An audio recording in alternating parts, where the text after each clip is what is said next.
Hello दोस्तों, मैं Devendra Singh Tomar mining ज्ञान के यूट्यूब चैनल पे आप सभी का एक बार फिर से स्वागत करता हूं। तो दोस्तों, आप सभी को पता ही होगा कि बहुत लंबे समय से जो कोल इंडिया के जितने भी एग्जीक्यूटिव्स थे, उन सभी ने बार-बार एक आवाज उठाई थी कि भाई हमारी सैलरी में बढ़ोतरी की जाए, जो हमारा बेसिक है उसको बढ़ाया जाए।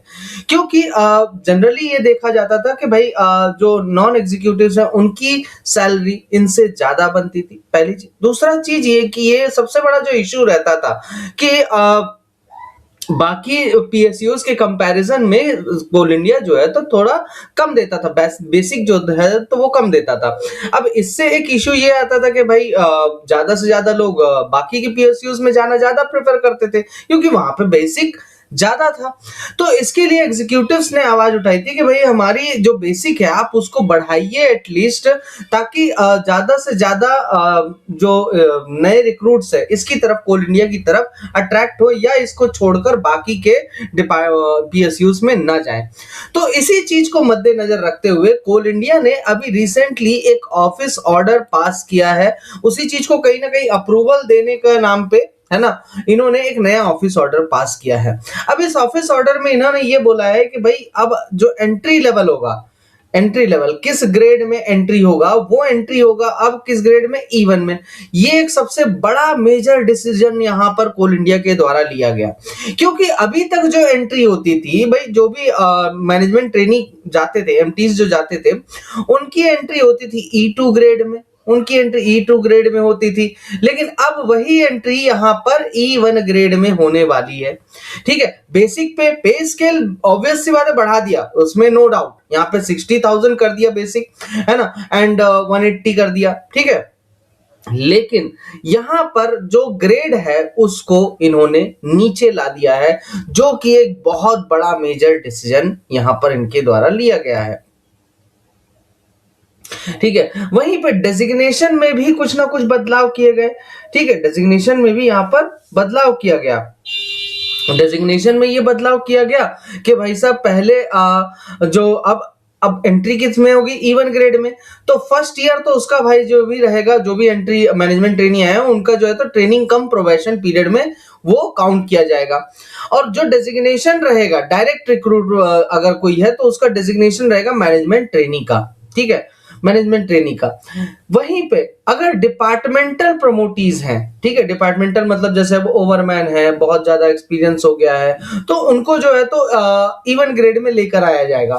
ठीक है, इसमें इस केस में उनको जो है तो ऑफिसर ट्रेनिंग या सिंपल ऑफिसर कहा जाएगा, माइनिंग डिसिप्लिन का। ठीक है, माइनिंग डिसिप्लिन का ऑफिसर कहा जाएगा। ये एक डेजिग्नेशन यहाँ पे दिया जा रहा है। ठीक है, जैसे ही प्रोबेशन पीरियड कंप्लीट होता है, जो डायरेक्ट रिक्रूट्स हैं उनका जो है तो सेकेंड ईयर से, दूसरे साल से वो E1 ग्रेड में ही रहेंगे। लेकिन जो उनका डेजिग्नेशन होगा वो चेंज होकर क्या हो जाएगा, ऑफिसर हो जाएगा। ठीक है, माइनिंग ऑफिसर के नाम से उसे जाना जाएगा।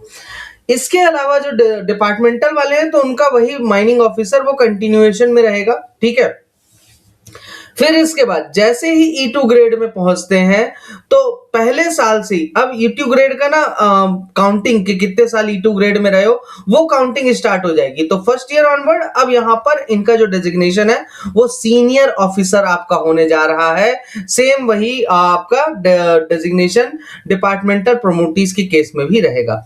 अब यहाँ पे एक बहुत बड़ा ट्विस्ट यहाँ पे हुआ है। वो ट्विस्ट अब जान के ना बहुत से लोगों को खुशी भी होगी और बहुत से लोगों को यहाँ पे नुकसान भी होगा। ठीक है, बहुत बड़ा डिसीजन है। अब ये डिसीजन क्या है कि भाई मिनिमम जो सर्विस रिक्वायरमेंट है प्रमोशन के लिए वो इस बार स्पेसिफाई कर दिया। अभी तक ये चीज नहीं स्पेसिफाइड था। बहुत से लोग बहुत लंबे समय तक काम करते रहते थे, जब अच्छा खासा एक्सपीरियंस हो जाता था या जरूरत पड़ती थी तब जाके प्रमोशन होता था।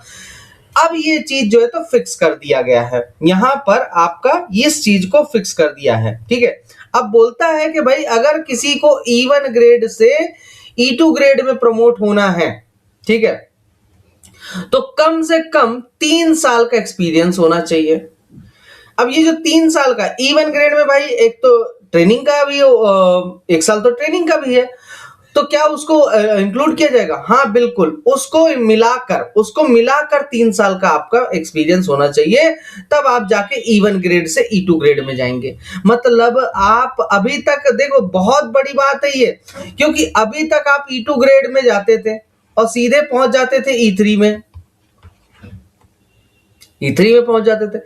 अब ये पूरा प्रोसेस सोचो, 3 साल तो अब आप E1 में ही रह जाओगे, ग्रेड तो आपका कम कर दिया, यहां पर E1 में ही आप 3 साल रहो। ये एक बहुत बड़ा डिसीजन है यहां पे, ठीक है। Executive cell similarly put in a minimum 3 years of service in E2 grade for promotion into E3 grade. हाँ, अब किसी को अगर E2 से E3 ग्रेड में प्रमोट होना है तो भाई फिर से आप E2 ग्रेड में 3 साल अपना एक्सपीरियंस लो। मतलब यहां पर E1 में 3 साल लो तो E2 में पहुंचोगे, E2 में 3 साल का एक्सपीरियंस आप करो, यहाँ पे ये बोला ना फिर से 1 ईयर से फर्स्ट ईयर से काउंट होने लगेगा, तो आप फिर E3 ग्रेड में जाओगे। और ये उस पर डिपेंड करेगा कि भाई यहाँ पर वैकेंसी है कि नहीं है, वो प्रमोशन इन चीजों पे अभी भी डिपेंड करेंगे, ठीक है। तो ये भी एक बहुत बहुत बड़ा मेजर डिसीजन इनके द्वारा लिया गया है, तो कहीं ना कहीं एक बैकफुट पे लाके खड़ा कर दिया है। सैलरी तो बढ़ा दी है लेकिन ठीक है। अब अगली जो चीज यहां पे बोली गई है, consequential changes in cadre scheme, ठीक है। अब यहां पे कुछ चेंजेस किए गए हैं। बोल रहा है कि E2 ग्रेड के लिए, E2 ग्रेड में जो है, E2 अभी तक एंट्री लेवल था, ठीक है। माइनिंग डिसिप्लिन वालों के लिए E2 क्या था? एंट्री लेवल था। मतलब जब वो आता था तो भाई E2 ग्रेड में सीधे आता था, E1 की तो बात ही छोड़ो, E2 ग्रेड में सीधे आता था, ठीक है। अब ये जो E2 ग्रेड की बोल रहे हैं, जो क्वालिफिकेशन E2 ग्रेड में आपको चाहिए रहती थी, वही सेम क्वालिफिकेशन आप E1 ग्रेड में लाओगे। मतलब E1 ग्रेड के लिए भी वही सेम क्वालिफिकेशंस रहेंगी, मतलब शिफ्ट हो गया है, ठीक है। अब E2 ग्रेड के लिए आपको ज्यादा क्वालिफिकेशन चाहिए, ठीक। दूसरा यहां पर बोल रहा है माइनिंग डिसिप्लिन के लिए स्पेशली कि आपको second class mines manager certificate, वो भी अनरेस्ट्रिक्टेड वाला चाहिए रहेगा, ठीक है। पहले क्या था कि ये जो second class mines manager certificate बोल रहा है ना, ये आपको E3 ग्रेड से E4 ग्रेड में जाने के लिए चाहिए रहता था, ठीक है। E3 ग्रेड से E4 ग्रेड में जाने के लिए चाहिए रहता था। अब आपको E2 ग्रेड से E3 ग्रेड में अगर जाना है तो आपके पास second class mines manager certificate unrestricted होना चाहिए, ठीक है। बस वही है कि ग्रेड में जैसे जैसे शिफ्ट हुआ ना, तो यहां पर भी आपका रिक्वायरमेंट भी शिफ्ट हुआ है, थोड़ा सा एक लेवल नीचे आ गया है, ठीक है। क्योंकि आपको ग्रेड भी तो आपको कम कर दिया, E1 में ले जाके पटक दिया सीधे, ठीक है। तो ये एक बहुत बड़ा मेजर चेंज है, ठीक है, क्योंकि E2 पे एंट्री लेवल होता था और अब जाके E3 पे E1 में होगा, ठीक है, ठीक है। तो ये बाकी तो मेडिकल डिसिप्लिन वालों के लिए है, ठीक है। इसके अलावा जो इंक्रीमेंट दिया जाता था, अभी तक क्या होता था कि जैसे मान लो आपने जून में आपने ज्वाइनिंग किया, ठीक है, या मतलब दिसंबर में आपको ज्वाइनिंग मिला। अब दिसंबर में आपको ज्वाइनिंग मिला और आपने 1 साल की ट्रेनिंग की। दिसंबर में आपकी ट्रेनिंग 1 ईयर का जो ट्रेनिंग का प्रोग्राम है वो खत्म हो गया, ठीक है। अब आपका क्या होना चाहिए? आपका इंक्रीमेंट होना चाहिए, जो कि लगभग 3% हर साल होता है, ठीक है, जो कि 1 अप्रैल को इंक्रीमेंट होता था। तो दिसंबर में अब आपका कंप्लीट हुआ है तो आपको जो इंक्रीमेंट मिलेगा, जनरली अभी तक क्या होता था कि भाई अप्रैल तक इंतजार करो, 1 अप्रैल से आपको इंक्रीमेंट मिल जाएगा।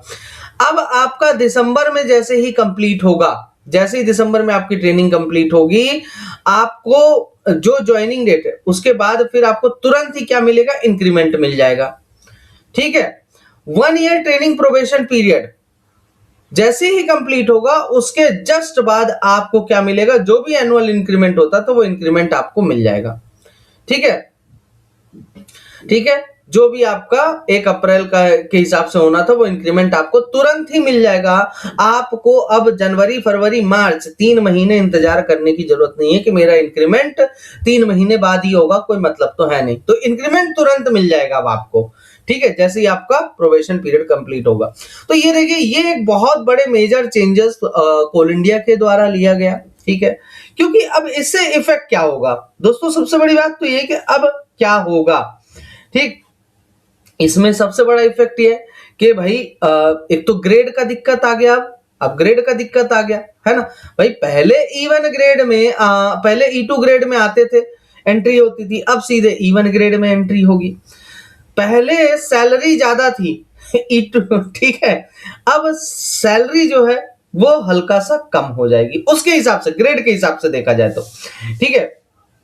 डेजिग्नेशन पहले सीधे सीधे ऑफिसर रहता था, अब एमटी से बनोगे, फिर उसके बाद एमटी से, मतलब एमटी तो वही है कि रहोगे ही, और आपको ऑफिसर रैंक तक पहुंचने में टाइम लगेगा, ठीक है।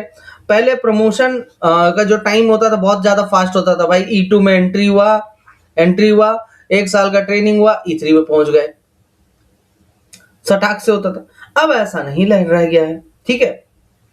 तो अब जो आपको कैरियर में कह सकते हो ग्रोथ जो चाहिए था, वो ग्रोथ की जो सीढ़ियां हैं वो बहुत ज्यादा हो गई हैं। अब लंबा समय आपको लगेगा, ठीक है। हाँ, इससे एक चीज ये है कि भाई अभी तक जो अनइवननेस था कि भाई कोई चीज फिक्स नहीं थी कि कब प्रमोशन होगा, उसमें कहीं ना कहीं अब हो सकता है कि स्पीड अप होगा कि हाँ जल्दी जल्दी प्रमोशन मिलेगा, ठीक है। तो ये कुछ चीजें थी। अगर और इससे रिलेटेड कोई जानकारी आती है तो मैं जरूर आप तक पहुंचाऊंगा। वीडियो पसंद आया तो दोस्तों लाइक शेयर और सब्सक्राइब जरूर कर देना। बाकी आगे देखते हैं अब क्या होता है इस पर, क्या रिएक्शन रहता है सबका, आप लोगों को क्या मानना है कमेंट सेक्शन में जरूर बताइएगा। मिलते हैं नेक्स्ट वीडियो में, till then all the best and thank you so much, good night everyone.